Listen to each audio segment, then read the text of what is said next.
तर एक पवारांची सगळ्यात मोठी सून आहे माझी आई, आणि त्या दृष्टिकोनातून कुटुंब एकत्रित राहावं अशी तिची भावना असावी, आणि त्या दृष्टिकोनातून त्यांनी ते वक्तव्य भावनिक होऊन ते केलं असावं असं मला वाटतं.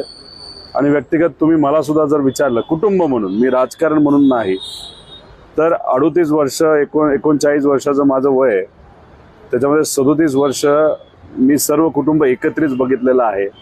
त्यामुळे कुटुंब म्हणून तुम्ही बोललात तर एकत्र असणं हे नक्कीच चांगलं आहे, पण शेवटी कुटुंब आणि राजकारण ह्या दोन वेगळ्या गोष्टी झाल्या. त्यामुळे कुटुंब म्हणून एकत्रित असलं पाहिजे, पण राजकीय भूमिका सुद्धा तितक्याच महत्त्वाच्या असतात. त्यामुळे आज राजकीय दृष्टिकोनातून आम्ही तसं बघितलं तर वेगळे आहोत. आई असंही म्हणाले शोधावेत की नाही त्या विधानात, या विधानात राजकीय अर्थ शोधावेत की नाही. आई राजकीय नाही आहे, आई सामाजिक आहे. सामाजिक दृष्टिकोनातून तिने आत्तापर्यंत काम केलेलं आहे. तिचं मन फार साफ आहे, मनामध्ये आणि ध्यानामध्ये कुठेही राजकारण नाही. प्रामाणिक पद्धतीने त्या ठिकाणी व्यक्तिगत तिने तिथं तिचं मन व्यक्त केलं, आणि तसं बघितलं तर भावनिक दृष्टिकोनातून सुद्धा आणि कुटुंब एक असणं हे महत्त्वाचं आहे. हे अख्ख्या महाराष्ट्राला, देशाला त्या ठिकाणी माहीत आहे, कारण का आपण सर्वजण भारतीय संस्कृती समजून काम करणारे लोक आहोत, भारतीय संस्कृतीला मान सन्मान देणारे लोक आहोत, आणि आपल्या संस्कृतीमध्ये कुटुंब एक राहणं हे फार महत्त्वाचं आहे. आणि त्याच दृष्टिकोनातून आईली ते वक्तव्य केलं असावं असं आपल्याला म्हणावं लागेल. दिल्लीमध्ये अजितदादा साहेबांना वाढदिवसाच्या निमित्तानं शुभेच्छा द्यायला गेल्या. आज काकींचं वक्तव्य, अंकुश काकडे सुद्धा असं म्हणाले की अनेक कार्यकर्त्यांची इच्छा आहे की दोन पवारांनी एकत्र यावं. विजय वडेट्टीवार असं म्हणाले की ज्या राजकीय घडामोडी घडतायत याचा अर्थ असा आहे की शंका घेण्यासाठी वाव आहे. अंतर्गत काय घडामोडी घडतायत का, चर्चा होते का, किंवा साहेब आणि अजितदादा परत राजकीय दृष्टी एकत्र येतील असं तुम्हाला वाटतं? बघा, काल आदरणीय पवार साहेबांचा 85वा वाढदिवस होता, आणि त्या वाढदिवसाच्या निमित्ताने तिथं दादा, काकी, पार्थ व इतरही काही महत्त्वपूर्ण नेते त्यांना शुभेच्छा देण्यासाठी आले. हीच आपली देशाची आणि राज्याची संस्कृती आहे. ती जर तिथं नेते सांभाळत असतील, त्या पद्धतीने ते कार्य करत असतील, तर ते स्वागत करण्यासारखं आहेच. द्वेष, सारखं द्वेष असणं, टीका करणं हे काही योग्य नाही. आणि द्वेषाच्या राजकारणामध्ये तुम्ही जर बघितलं तर टीका सोडलं तर काहीच आपल्याला दिसत नाही.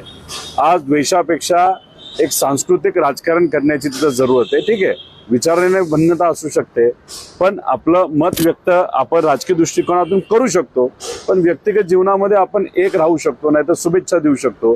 आणि काल जे आपण सर्वांनी तिथं बघितलं ती एक महाराष्ट्राची संस्कृती आहे, आणि ती बघितल्यानंतर मला सुद्धा ती संस्कृती जी आम्ही सर्वजण जपत आलेलो आहे ती गोष्ट मला सुद्धा आवडली. अमित शहा पण भेटायला आले, त्याचा तर राजकीय अर्थ काढावते नाही. अमित शहा पण साहेबांना भेटायला आले, त्याचं कोण म्हणलं? तुम्ही बघितलं? चर्चा आहे ना, चर्चा खूप पद्धतीचे होतात. उद्या तुम्ही म्हणाल कालच ट्रम्प आले, साहेबांना भेटले आणि ट्रम्प निघून गेले. पवार साहेबांच्या बाबतीत काही होऊ शकतं, ते खरं आहे, पण विषय एवढाच आहे की फक्त चर्चेवर किती आपण राजकीय विश्लेषण तिथं करायचं. जर खऱ्या काही गोष्टी असतील, खरंच ते आले असते, नाहीतर पवार साहेब मोदी साहेबांना भेटायला गेले असते, एखादी मोठी चर्चा तिथं झाली असती, मग त्याच्यावर चर्चा करणं हे योग्य आहे. फक्त चर्चेवर चर्चा करत बसलो तर मग कधीच हे थांबणार नाही असं मला वाटतं. असं नाही का तुम्ही म्हटलं की भावनिकदृष्ट्या किंवा कुटुंब म्हणून कुटुंबाने एकत्रित असणं याबद्दल आईने भावना व्यक्त केली, ते स्वाभाविक आहे. पण कुटुंब राजकीय दृष्ट्या एकत्र असण्याचे देखील काही फायदे असतात. तुम्ही मला जर विचारलं तर मी दुसऱ्या टर्मचा आमदार आहे, मी काय नेता नाही. राजकीय दृष्टिकोनातून दोन पक्ष एकत्रित यावे, सत्तेत कोणाबरोबर जावं हे शेवटी त्या पक्षाच्या नेत्यांचा निर्णय तिथं असतो. त्यामुळे तुम्हाला जो प्रश्न करायचा आहे तो मला न करता तो पवार साहेबांना तुम्ही केला, नाही तर दादांना केला तर जास्त उचित करू शकता असं मला वाटतं. चर्चा आहेत, राष्ट्रवादी काँग्रेस शरद पवारची फुटणार, काही आमदार फुटणार किंवा काही खासदार फुटणार.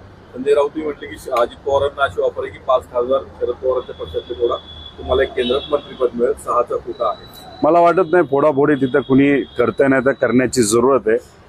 त्यांच्याकडे मेजॉरिटीपेक्षा जास्त लोक आहेत आमदार म्हणून, 222 पेक्षा जास्त त्यांच्याकडे आमदार आहे. तिथे 144 तिथे लागतात, आणि याच्यात अजून 10 घेऊन भाजप त्यांचं रेप्युटेशन कशाला खराब करेल. नाहीतर दादा, नाहीतर अशी काही पक्ष की अजून एकदा कुटुंब फोडलं, अजून एकदा पक्ष फोडला, अशा पद्धतीने चर्चा ही लोकात काही सकारात्मक दृष्टिकोनातून घेतली जात नाही. त्यामुळे असा कुणीही प्रयत्न करणार नाही आणि कुठलाही आमदार आणि कुठलाही खासदार स्वतःहून सत्तेत असणाऱ्या लोकांकडे जाऊन मला तुम्ही तुमच्या पक्षात घ्या असंही तिथं बोलणार नाही. शेवटी निर्णय जो कुठला घेतला जातो तो नेत्यांच्या लेवलला घेतला जातो. काँग्रेसमध्ये विलीन करण्याची चर्चा परत सुरू झाली की राष्ट्रवादी काँग्रेस शरद पवारांच्या काँग्रेसमध्ये विलीन होईल सुप्रिया सुळे प्रदेशाध्यक्ष होतील. मला असं वाटतं ही फक्त चर्चा आहे. चर्चा सोडून दुसरं कुठंच नाही. माझं एकच खरं तर काल मी जेव्हा दिल्लीला गेलो होतो तिथं असणाऱ्या लोकांशी मी चर्चा केली आणि जेव्हा आम्ही पेपरमध्ये वाचत असतो मला सर्वच इंडिया ब्लॉकच्या सर्व नेत्यांना पक्षांना विनंती करायची आहे की आपली पार्लमेंट जी चालत नाही, जे काय तिथं थांबवली जाते, ज्या विषयामुळे थांबवली जाते तो विषय महत्त्वाचा असला तरी वेगळ्या पद्धतीने त्या विषयावर आपण लढू शकतो. आज आपल्याला काय पाहिजे तर शेतकऱ्यांचे विषय आहेत, आरक्षणाचा मुद्दा आहे, त्याच्याचबरोबर महिला सुरक्षतेचा मुद्दा आहे, त्याच्याचबरोबर आज बेरोजगारीचा महत्त्वाचा विषय आहे. आज इकॉनॉमी जी आपली आता हळू स्लो होत चालली आहे त्याच्यावर खऱ्या अर्थाने बोलण्याची जरूरत आहे. अडाणी आणि हा जो विषय असेल तो व्यक्तिगत लेवलला त्याचं इन्व्हेस्टिगेशन जे काय करायचे ते करू, पण आज पार्लमेंट कुठेतरी चालवली गेली पाहिजे असं माझं तरी व्यक्तिगत मत आहे. आणि महाराष्ट्रामध्ये सुद्धा सरकार लवकरात लवकर स्थापन व्हावं. स्थापन कुठल्या अनुषंगाने की मंत्रिपद देणं फार महत्त्वाचं आहे.